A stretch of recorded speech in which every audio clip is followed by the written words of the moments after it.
ओम श्री गणेशाय नमः। हरे कृष्णा।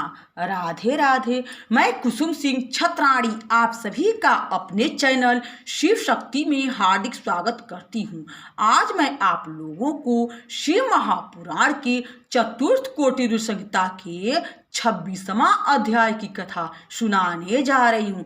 त्र्यंबकेश्वर महात्म्य। शुद्ध जी बोले, हे ब्राह्मणों, तब सपत्नी गौतम की इस प्रकृति को देख शिव जी प्रसन्न हो अपने गुणों सहित वहां प्रकट हो गए और उन्होंने कहा, वर मांगो।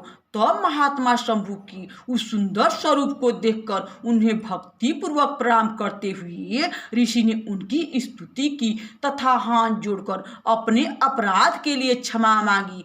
तब गौतम के उन वचनों को सुन प्रसन्नता से आतुर शिव जी ने उन्हें धन्यवाद दिया और कहा कि इन कुछ दुष्टात्मक ऋषियों ने तुम्हारे साथ छल किया है। तुम्हारे दर्शन से तो लोग निष्पाप होते हैं, फिर मेरी भक्ति में तत्पर तुम पापी कैसे हो सकते हो?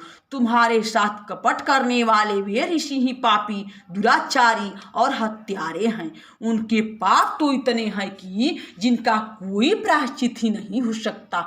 गौतम जी ने कहा, नहीं, उन ऋषियों ने बड़ा उपकार किया है। यदि वे ऐसा न करते तो आपका दर्शन कैसे होता? वे ऋषि तो धन्य हैं जिन्होंने कि मेरा अत्यंत कल्याण किया है।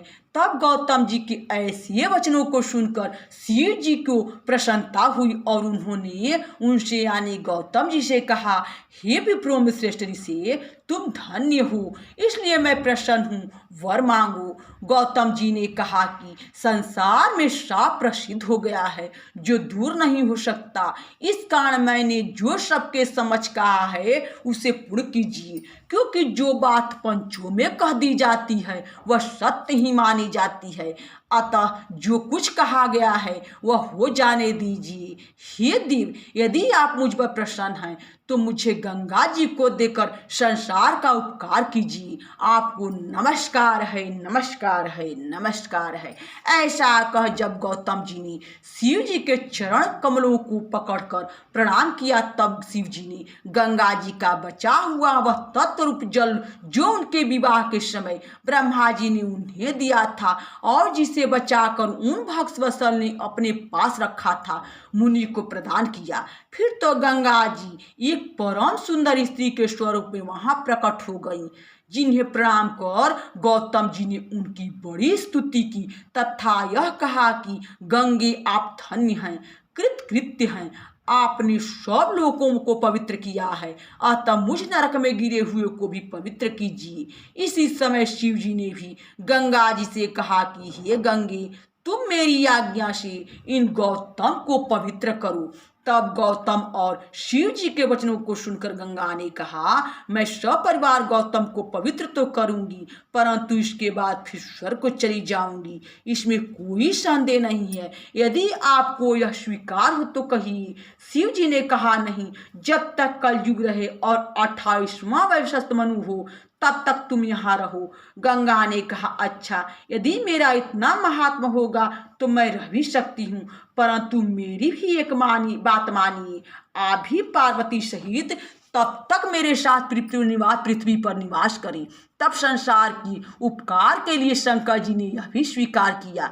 गंगा जी ने प्रसन्न हो उनकी पूजा की। सभी प्राचीन तीर्थ और अनेक क्षेत्र भी शरीर धारण कर वहां आए। ऋषियों सहित सबने गौतम जी के साथ मिलकर गंगा सहित शिव जी की पूजा की। तब उन सबसे पूजित हो शिव जी सहित गंगा जी ने ऋषियों से कहा, अच्छा, हम तो यह काम करेंगे, परंतु इसका क्या प्रमाण होगा कि आप सब में हमारा ऐसा विशेष मान होता है और संसार के लोग यह कैसे जानेंगे कि हम इतनी महान हैं? यदि आप लोग हमें इसका कोई प्रमाण दिए तो मैं यहाँ पृथ्वी पर निवास करूं।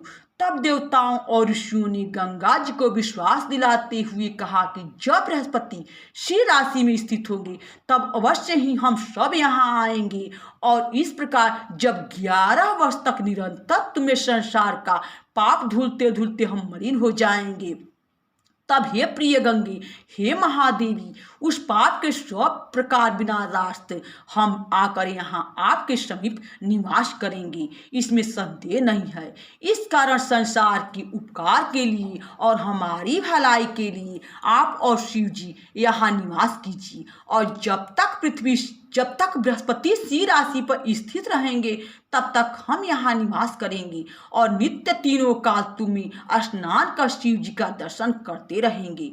इससे हमारे पाप छूट जाएंगे।